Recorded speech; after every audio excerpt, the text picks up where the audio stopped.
Donc, partant de l'Assemblée générale 2022, nous étions en attente de confirmation sur différents aspects.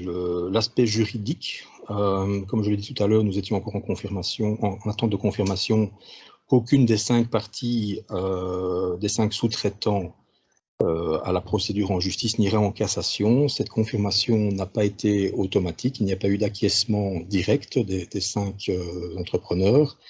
Il a donc fallu plusieurs semaines, voire pour certains plusieurs mois, avant d'obtenir la confirmation définitive qu'aucun pourvoi en cassation n'avait été déposé. On a pu obtenir ces confirmations. Cela nous a permis, dans la foulée, de lancer la procédure pour la récupération de différents montants. Donc, vous savez que dans le cadre de la procédure, il y a des sommes qui avaient dû être cantonnées suite à la première condamnation de la fédération. Vu l'avis de la Cour d'appel de Bruxelles en septembre et le fait que la fédération ait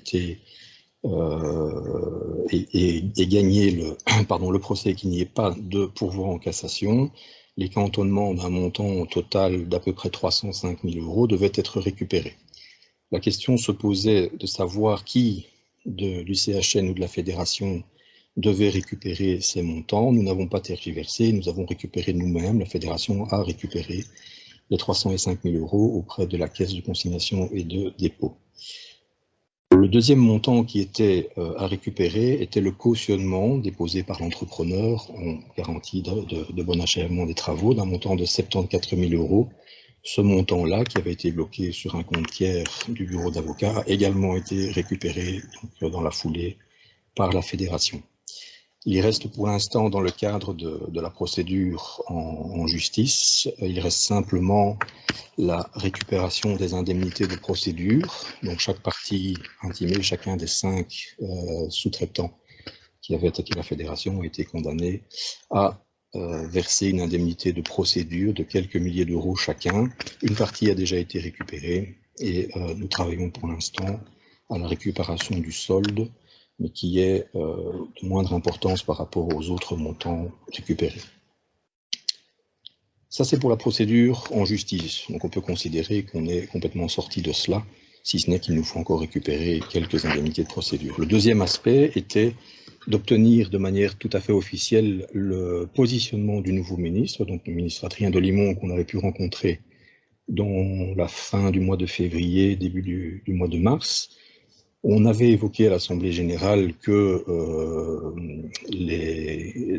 la position du ministre serait vraisemblablement que nous devrions récupérer le bail amphithéotique, vérifier également la nécessité ou non de redemander un permis d'urbanisme.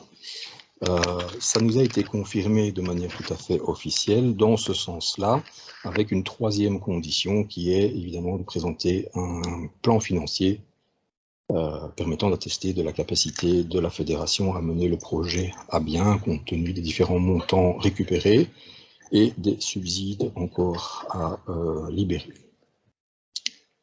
Donc, par rapport aux subsides encore à récupérer sur le premier engagement qui est la construction du bâtiment, le montant est de 378 840 €. Il y aura derrière ça un autre montant à faire subsidier qui concerne l'équipement sportif, donc essentiellement les tatamis, l'appareillage pour la préparation physique et de l'équipement de vestiaire, etc.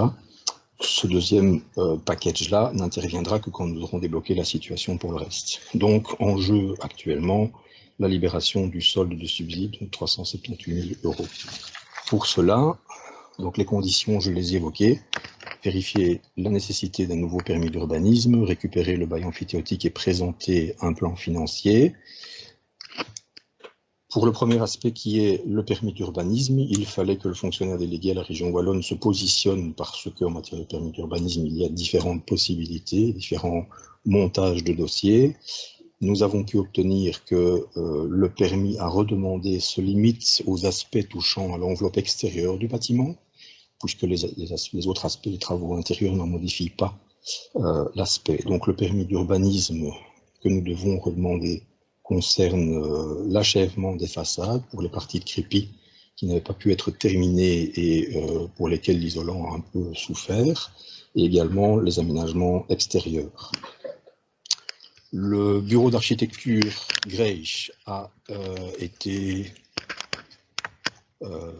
convoqué, invité en tout cas, sur site dès la prise de position du fonctionnaire délégué. Nous avons rencontré les architectes pour refaire un état des lieux du bâtiment, vérifier tous les aspects touchant à l'enveloppe extérieure et devant être intégrés dans ce permis d'urbanisme. Ces visites et l'état des lieux qui a été fait à ce moment, donc courant septembre, début octobre, ont permis de vérifier que le bâtiment n'a pas souffert du fait de rester depuis 2016 sans achèvement. Il y a tout au plus une petite infiltration dans un coin de la toiture, mais quelque chose de négligeable par rapport à l'ampleur du bâtiment et quelque chose qui n'est pas techniquement compliqué à résoudre. Donc partant de là, le bureau d'architecture a été mandaté pour travailler à la constitution de la nouvelle demande de permis. Ce dossier a été finalisé le 22 décembre et est actuellement dans les mains du fonctionnaire délégué pour analyse de complétude. Nous devrions, dans le courant de la semaine prochaine, recevoir un avis de complétude définitif ou une demande éventuelle de complément d'information. Mais donc, cet aspect-là du dossier est remis sur les rails et suit son cours actuellement. On pourra revenir vers vous dès que nous aurons une prise de position du fonctionnaire délégué à l'urbanisme. L'autre point concernant la récupération du bail emphytéotique. Alors, plusieurs contacts ont été pris, donc après la décision du ministre, plusieurs contacts ont été pris sur l'aspect juridique des choses. Vous savez que pour l'instant, le bail emphytéotique est au nom de la SBL CHNJ. Beaucoup de contacts ont été pris avec ces gestionnaires pour leur proposer la solution qui semble être la plus appropriée dans le cadre du respect du code des sociétés et des ASBL, à savoir une absorption. Le terme exact, je vais essayer de ne pas être trop technique parce que ça pourrait être un peu compliqué, mais pour être simple, dans le code des sociétés et des ASBL, on parle d'une fusion par absorption avec une ASBL bénéficiaire, une autre ASBL apporteuse.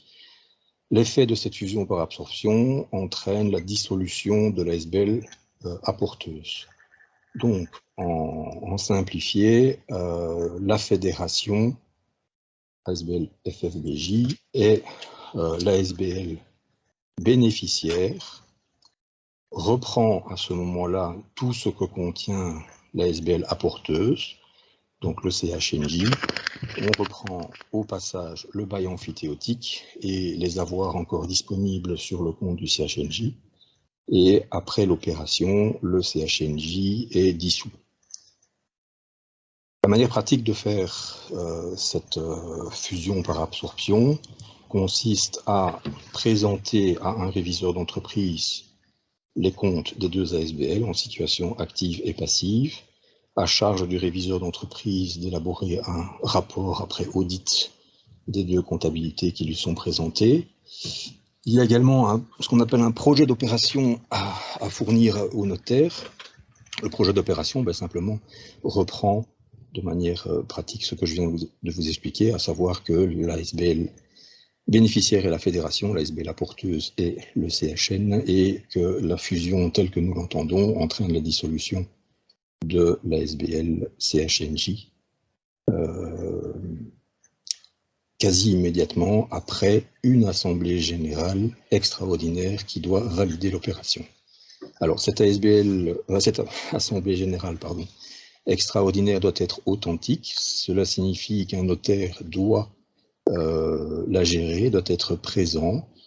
La date retenue par le notaire est le lundi 13 février. Les locaux qui ont été réservés pour la tenue de cette assemblée générale extraordinaire sont les mêmes que lors de précédents événements, donc la salle de séminaire de l'hôtel Van der Valk à Nivelles, donc c'est l'hôtel Nivelles Sud, donc le 13 février en soirée. L'assemblée générale telle qu'elle est nécessaire ne comporte qu'un point, qui est la validation par les clubs membres de la fédération de la procédure d'absorption et de dissolution du CHN. Pour que cette assemblée générale soit validée, le quorum de présence requis est de 2/3 des clubs membres de la fédération. Ça signifie qu'il nous faudra la présence d'environ 120 clubs lors de cette assemblée générale si nous voulons pouvoir valider le projet et débloquer complètement la situation du dossier du dojo fédéral. Si c'est bien le cas, comme nous l'espérons, le dossier pourra sortir de ces aspects juridiques et administratifs liés à la récupération du bail amphithéotique. La fédération aura alors repris complètement la main sur le dossier et aura les coups des franges pour les décisions futures qui sont la relance de la rédaction des nouveaux cahiers des charges pour l'achèvement des travaux. Ils sont déjà faits en grande partie, mais voilà, ils doivent probablement être revisités, relus en tout cas, et faire l'objet d'une validation par les services d'intrasport. Une fois que les cahiers des charges seront réétablis, on pourra relancer un appel d'offres, attribuer le marché à un nouvel entrepreneur et relancer les travaux. L'objectif est vraiment de pouvoir valider cette opération, relancer toute la procédure cahier des charges, adjudication et attribution à un entrepreneur encore avant l'été, et de pouvoir reprendre la partie travaux effectifs après les congés du bâtiment qui ont lieu en juillet, donc de reprendre courant août pour terminer dans un délai d'environ 5 à 6 mois les travaux. Cela nous permettra de terminer l'année avec un bâtiment opérationnel et d'être prêt avec un tatami pouvant accueillir toutes nos activités et surtout, et également plutôt, de bénéficier de bureaux pour le pôle administratif.